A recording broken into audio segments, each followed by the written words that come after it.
Can you have sleep apnea without snoring? Find out today on the Breathing Wellness Vlog. Welcome to the Breathing Wellness Vlog, a weekly video response to some of your questions about breathing, sleeping, and living a pain-free life. This week's question is, can you have sleep apnea without snoring? This one we hear pretty often, and it gives us an opportunity to clarify one very important point. If you've watched past episodes of the Breathing Wellness Vlog, you know we've put a lot of effort into educating patients who snore that they need to get checked for sleep apnea.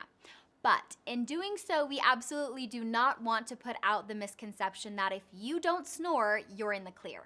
Let's review the list of symptoms of sleep apnea as published by WebMD.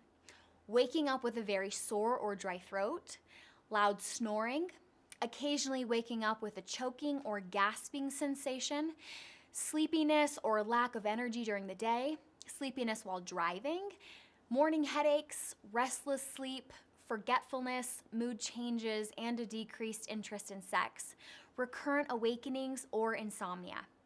As you can see, of the 9 symptoms listed, only one mentions snoring. So if you or a loved one are experiencing any of these symptoms we just discussed, click the link below to schedule a free evaluation with one of our breathing wellness specialists, and let us help you breathe better, sleep better, and live better. I hope you found this video to be useful. We'll see you next time.